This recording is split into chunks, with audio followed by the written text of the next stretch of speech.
मेरे सभी दर्शकों को जय माता दी। गाइस, आज का जो टॉपिक है ना, वो मेष राशि वालों के लिए बहुत ही महत्वपूर्ण है। 2024 के 6 महीने मेष राशि वालों के, सभी मेष राशि वालों के तो नहीं कह सकते, लेकिन ज्यादातर लगभग 80 से 90% लोगों के परेशानियों में ही गुजरे हैं। आपने बहुत सी वीडियो देखी होंगी कि 2024 जब शुरू होगा तो आपके लिए ये चीज अच्छी होंगी, ये अच्छा होगा, नया नया रास्ता खुलेगा। कुछ लोगों के रास्ते खुले भी हैं, लेकिन कुछ लोगों के बहुत परेशानियां अपने जीवन में आ रही हैं। तो ऐसा क्या ग्रहों ने राशि परिवर्तन किया है, ऐसा क्या चेंजेस हुए हैं कि मैं आपके लिए वीडियो लेकर आया हूँ। आने वाले 6 महीने यानी कि जुलाई से लेकर दिसंबर तक, अभी तक जो लोग आपके मुंह पर हंसते थे, आपकी पीठ पीछे आपकी बुराई करते थे, अब आप लोग सबकी बोलती बंद करने वाले हैं। तो ऐसा क्या होने वाला है, इस वीडियो में मैं एक एक टॉपिक पर बड़ी ही बारीकी से चर्चा करूंगा। वीडियो को बिल्कुल भी स्किप ना करें, पूरी वीडियो देखें, जिससे कि आप अपनी राशि के बारे में सटीक जानकारी प्राप्त कर पाएं। और हाँ दर्शकों, अगर आप हमारे चैनल पर नए हैं तो आप सभी से प्रार्थना है, आप हमारे चैनल को जरूर से जरूर सब्सक्राइब करें, साथ ही साथ बेल आइकन भी दबा दें, क्योंकि इसी तरह की अच्छी अच्छी इन्फॉर्मेटिव वीडियो मैं अपने चैनल पर निरंतर लेकर आता रहता हूँ। साथ ही साथ कहना चाहूंगा, वीडियो के लास्ट में मैं आपको एक उपाय भी बताऊंगा, जिसको अगर मेष राशि वालों आप करते हैं तो आपके लिए बहुत अच्छा होगा। तो ज्यादा देरी ना करते हुए आइए वीडियो को शुरू करते हैं। दोस्तों, बोर्ड पर जो आप ये राशि चक्र देख रहे हैं, ये मेष राशि वालों का चंद्र कुंडली पर आधारित राशिफल है। अगर आपके पास आपकी जन्म की कुंडली नहीं है या आपको जन्म राशि मालूम नहीं है, तो नाम राशि से भी ये राशिफल आप देख सकते हैं। सबसे पहले हम बात करेंगे, अभी आपने पिछले एक वर्ष में देखा होगा, 2023 से लेकर 2024 तक लगभग आपका एक साल बहुत ज्यादा परेशानियों में बीता है। कई लोगों के जीवन साथी के साथ परेशानियां आ रही थी, कुछ लोगों के साथ करियर में दिक्कतें आ रही थी, प्रमोशन नहीं हो रहे थे, लॉसेस हो रहे थे, पैसे की हानि हो रही थी। जो लोग बिजनेस कर रहे हैं, बिजनेस में जिस तरह से आपका काम चलना चाहिए उसमें परेशानी आ रही थी। मेष राशि वालों, कुल मिलाकर कहूं तो पिछले एक साल में आप बहुत ज्यादा डिप्रेशन में भी कई लोग चले गए थे, चिंता आपको खाए जा रही थी। लेकिन ऐसा क्या राशि परिवर्तन हुआ है, ऐसा क्या ग्रहों का परिवर्तन हुआ है जो मैं आपके लिए वीडियो बना रहा हूं। सबसे पहले आपको मैं बता देना चाहता हूं, पिछले एक वर्ष से गुरु आपके लग्न स्थान पर, आपकी राशि पर, मेष राशि पर विराजमान थे। तो पिछले एक वर्ष में गुरु जब आपके राशि पर विराजमान थे तो बहुत ज्यादा कुछ अच्छा इफेक्ट नहीं पड़ा होगा आपके जीवन में। वैसे तो गुरु को ज्ञान का कारक कहा जाता है, अध्यात्म का कारक कहा जाता है, लेकिन कहते हैं कि गुरु जिस स्थान पर बैठते हैं ना, उस स्थान पर थोड़ा सा व्यक्ति को एफर्ट ज्यादा लगाना पड़ता है। तो आपने देखा होगा कि जब तक आपके लग्न स्थान पे थे ना, तो आपको फालतू की चिंताएं, फालतू की सोच आपके दिमाग में बहुत आती होंगी। लेकिन मई 2024 में गुरु ग्रह ने राशि परिवर्तन किया है। गुरु ग्रह आपके द्वितीय स्थान पर जाकर विराजमान हुए हैं। द्वितीय स्थान धन का स्थान होता है। द्वितीय स्थान जो होता है आपका वाणी का स्थान होता है। मैंने अभी आपको बताया कि गुरु जिस स्थान पर बैठते हैं उस स्थान को लेकर थोड़ा सा एफर्ट ज्यादा करना पड़ता है, लेकिन वो आपको दिलाते जरूर हैं वो चीजें। तो द्वितीय स्थान पर, धन स्थान पर जब गुरुदेव विराजमान होंगे ना, तो जिस स्थान पर बैठते हैं उस स्थान के लिए तो थोड़ा सा एफर्ट करना पड़ता है, लेकिन इनकी दृष्टि ज्योतिष शास्त्र में बेहद ही शुभ बताई गई है। कहा जाता है गुरु ग्रह की जिस दृष्टि कुंडली के जिस भाव पर पड़ जाती है ना, उस घर को वो कई गुना बढ़ा देती है। धन स्थान पर बैठेंगे तो आपके धन के रास्ते भी नए नए खुलेंगे, वाणी में आपकी मधुरता आएगी, और सबसे बड़ी बात, जो भी तक आपको मानसिक चिंताएं थी ना, वो पूर्ण रूप से खत्म होने वाली है। गुरु ग्रह की सबसे पहली दृष्टि होती है पंचम दृष्टि। और पंचम दृष्टि से गुरुदेव कहां पर देख रहे हैं? पंचम दृष्टि से गुरुदेव आपके छठे स्थान को देख रहे हैं। इसीलिए मैंने अपने टाइटल में भी लिखा था कि आने वाले समय में आप लोगों की बोलती बंद करेंगे। क्यों? क्योंकि छठा स्थान जो होता है ना, आपके शत्रुओं का स्थान होता है।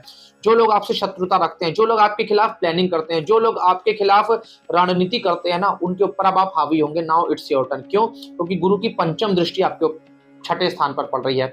छठा स्थान रोग का स्थान भी होता है, तो अगर आपको हेल्थ इश्यूज अभी तक आ रहे थे तो उसमें भी सुधार होगा। और इसी के साथ साथ छठा स्थान कर्ज के लिए देखा जाता है। पिछले एक वर्ष में हो सकता है आपको कर्ज लेने की स्थिति भी बन गई हो, कर्ज बढ़ रहा हो आपके ऊपर, तो वो दिक्कत भी अभी आपकी दूर होगी। आपके पैसा कमाने के नए नए रास्ते खुलेंगे, जिसकी वजह से आपका कर्ज भी कुछ कम होगा। इसी के साथ साथ गुरु ग्रह की जो दूसरी दृष्टि होती है ना, वो सप्तम दृष्टि होती है, और सप्तम दृष्टि से गुरुदेव आपके अष्टम स्थान को देखेंगे। दोस्तों, कुंडली में, हमारे जीवन में हमें जो भी कुछ प्राप्त होता है ना, आकस्मिक जो प्राप्त होता है कि अचानक से धन आना, वो कुंडली का अष्टम स्थान ही होता है, क्योंकि ये गुप्त धन के लिए भी देखा जाता है। तो अभी तक अगर आपका कहीं पर ऐसा पैसा फंसा था कि आपको उम्मीद ही छोड़ दी थी कि मेरा पैसा यहाँ से निकलने वाला ही नहीं है, मेरा पैसा यहाँ फंस चुका है, मुझे ये मिलने वाला नहीं है, कोई लेकर भाग गया तो नहीं मुझे वापस मिलने वाला है, तो वो भी अब आपका वापस आता दिख रहा है। गुरु आपका रास्ता खोलेंगे। और इसी के साथ साथ अष्टम स्थान ना गुप्त विद्याओं के लिए भी देखा जाता है। तो अब आप देखेंगे कि आपकी ना कुछ नई चाह आएगी कि मैं ये नई चीज सीखूं, मैं कुछ नया कार्य करूं, मैं अपने जीवन में कुछ नई चीजें आप हो सकता है नई मैगजीन पढ़ना शुरू करें, या हो सकता है आप कुछ सोचें कि मैं किस तरह से अपनी अर्निंग्स को बढ़ाऊं, हो सकता है आप अपना यूट्यूब चैनल खोलने की सोच रहे हो, या हो सकता है आप कुछ नया ऐसा करेंगे जिससे कि आपका ज्ञान बढ़े। इस तरह के गुरुदेव योग बनाएंगे। इसी के साथ साथ गुरु ग्रह की जो तीसरी दृष्टि होती है वो होती है नवम दृष्टि, और नवम दृष्टि से गुरुदेव आपके कर्म भाव को देख रहे हैं, कुंडली का सबसे मुख्य स्थान। क्यों? क्योंकि जो भी कुछ हमें प्राप्त होता है ना, करियर से, कर्म करने से प्राप्त होता है। जो लोग बिजनेस कर रहे हैं, अभी तक बिजनेस में लॉसेस हो रहे थे, वो लॉसेस खत्म होंगे। और इसी के साथ साथ नौकरी करते हैं तो नौकरी में प्रमोशन के योग बनाएंगे, या अभी तक अगर आपके पास नौकरी ही नहीं थी तो गुरु के राशि परिवर्तन करने से आपके लिए बहुत अच्छा होने वाला है। आपको एक अच्छी नौकरी भी मिलेगी, उसमें आपको सफलता भी मिलेगी। कर्म स्थान आपका दो तरह से मजबूत हो रहा है। एक तो गुरु की नवम दृष्टि पड़ रही है, दूसरा शनि भी 14 नवंबर तक वक्री होने रहेंगे। 14 नवंबर तक शनि जब वक्री रहेंगे ना, तो कुंभ राशि शनि की खुद की राशि है, यहाँ के भी स्वामी होते हैं, तो एक घर नीचे का फल देंगे। वक्री का मतलब होता है उल्टा चलना। जब कुंभ राशि में बैठेंगे तो मकर राशि का भी पूर्ण फल आपको देंगे। तो कुल मिलाकर कहें तो करियर में किसी भी तरह की बड़ी समस्याएं आपके साथ आ रही थी, चाहे वो नौकरी को लेकर हो, बिजनेस को लेकर हो, या आपको नौकरी नहीं थी, या विदेश यात्रा पर आप जाना चाहते थे, विदेश में जाकर नौकरी या बिजनेस करना चाहते थे, तो गुरु और शनि इन दो ग्रहों की वजह से आपके सभी रास्ते खुलने वाले हैं। लेकिन सबसे बड़ी बात देखो, 6 महीने आपके अच्छे तो गुजरने वाले हैं, लेकिन सबसे बड़ी बात दोस्तों, आपको जो ध्यान देने वाली बात है, सूर्य ग्रह आपके सप्तम स्थान पर रहेंगे। कब से कब तक रहेंगे? 17 अक्टूबर से लेकर और लगभग 16 नवंबर तक। गुरु ग्रह एक राशि में 30 दिन तक रहते हैं। तो इन 30 दिन आपको किन चीजों का ध्यान रखना है, बड़े ध्यान से सुनिएगा। सप्तम स्थान होता है जीवन साथी का स्थान। सप्तम स्थान होता है आपके पार्टनर का, यानी कि जहां आप बिजनेस करते हैं, अगर आप पार्टनरशिप में बिजनेस करते हैं तो उसका स्थान। सबसे बड़ी बात, तुला राशि में भगवान सूर्य नीच राशि के होते हैं, तो 30 दिन तक आपको अपने पार्टनर, यानी कि अपने लाइफ पार्टनर, आपके पति या पत्नी, आपको उनका बहुत ज्यादा ध्यान रखना है। हो सकता है आपका छोटी मोटी बातों पर वाद विवाद हो जाए और वाद विवाद बहुत ज्यादा बढ़ जाए। इसी के साथ साथ अगर वाद विवाद ना हो तो उनको हेल्थ इश्यूज कुछ हो सकते हैं, या आपकी किस्मत से आपके पार्टनर के कुछ करियर में परेशानियां आ सकती हैं, उनके ऊपर कुछ कलंक लग सकता है, या कुछ भी इस तरह से दिक्कत आ सकती है। तो लगभग 17 अक्टूबर से लेकर और 16 नवंबर तक का समय लाइफ पार्टनर के साथ आपको बहुत ज्यादा अच्छे से बिताना है, अपने बातों को अच्छे से रखना है, उनकी बातों को समझना है। बाकी कोई बड़ी समस्या आती नहीं दिख रही है। और इसी के साथ साथ जो लोग पार्टनरशिप में बिजनेस करते हैं, तो इस समय पर अगर आप कोई भी डील करने जा रहे हैं तो कागजी कार्रवाई या कुछ लिखा पढ़ी का काम होना तो बहुत ध्यान से करिएगा, क्योंकि आपको इन 30 दिनों में थोड़ा सा आपको नुकसान हो सकता है। बाकी आने वाले 6 महीने बहुत अच्छे हैं, बस ये 30 दिन थोड़ा सा आपको बिजनेस पार्टनरशिप वाला जो है उसमें ध्यान देना है, और अपने लाइफ पार्टनर का ध्यान देना है। और इसी के साथ साथ दोस्तों, जैसा कि मैंने बताया कि राहु भी आपके 12वें स्थान पर है। 12वां स्थान जो होता है ना, विदेश यात्राओं के लिए देखा जाता है। राहु को एक छाया ग्रह कहा गया है ज्योतिष शास्त्र में, और 12वां स्थान भी एक शुभ स्थान नहीं माना गया है, अशुभ स्थान माना गया है। लेकिन राहु यहाँ पर आपको शुभ ही फल देंगे। जैसे नेगेटिव और नेगेटिव पॉजिटिव होता है, राहु यहाँ पर आपके लिए अच्छा ही करेंगे। तो विदेश यात्रा पर अगर आप जाना चाहते हैं, विदेश से संबंधित अगर आपके कोई कार्य अटके हुए हैं तो वो पूरे होने वाले हैं। इसी के साथ साथ 12वां स्थान जो होता है ना, कोर्ट कचहरी के लिए भी देखा जाता है। अगर आपके ऊपर किसी भी तरह का कोई केस चल रहा है, आप सही हैं, अगर आप बिल्कुल ईमानदार हैं, आपके ऊपर फर्जी कोई केस है, या आप इन लीगल चीजों में फंसे हुए हैं, तो राहु आपको निकालेंगे।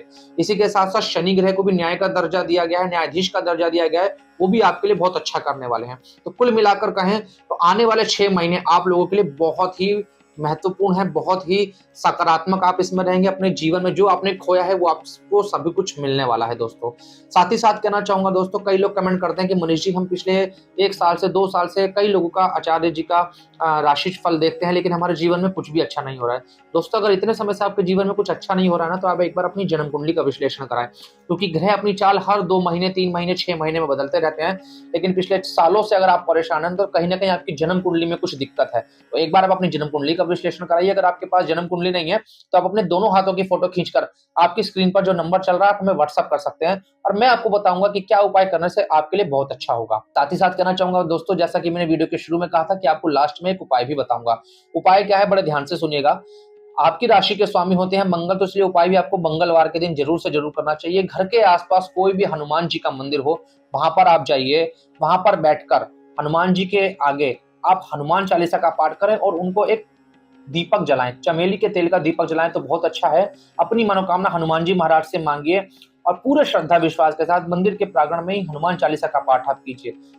ऐसा आप 7 मंगलवार तक कीजिए। आप खुद ही मुझे कमेंट बॉक्स में आकर बताएंगे कि मनीष जी, इस छोटे से उपाय को करने से मेरी लाइफ में बहुत पॉजिटिव चेंजेस आए हैं। साथ ही साथ कहना चाहूंगा, अगर आपके किसी भी जानने वाले की मेष राशि है ना, तो उनके साथ ये वीडियो जरूर से जरूर शेयर कीजिएगा। क्या पता एक छोटा सा पॉइंट उनकी जिंदगी बदल दे, उन्हें आप लोग को ही मिलेगा। और एक बड़ी जानकारी आपको देना चाहता हूं दोस्तों, आपके ऊपर शनि महाराज की 7.5 भी चालू होने वाली है। इसके लिए मैं एक अलग से वीडियो बनाऊंगा, तो चैनल को सब्सक्राइब कर लेना, क्योंकि बहुत ज्यादा इंफॉर्मेटिव वीडियो होने वाली है। और अभी तक पूरे यूट्यूब पर आपको इतनी अच्छी वीडियो नहीं मिलेगी, जो मैं आपको पूरी गणित के साथ बताऊंगा कि शनि जब आपके ऊपर, शनि की 7.5 जब आपके ऊपर शुरू होगी तो उसका क्या फल रहेगा, क्या आपको सावधानियां बरतनी है। चैनल को सब्सक्राइब नहीं किया है तो सब्सक्राइब करके बेल आइकन भी दबा दीजिएगा। और हाँ, वीडियो थोड़ी सी भी अच्छी लगी हो या उपाय अच्छा लगा हो तो एक लाइक जरूर से जरूर कर देना। और कमेंट बॉक्स में जय श्री राम लिखना ना भूलें। सभी दर्शकों को जय माता दी।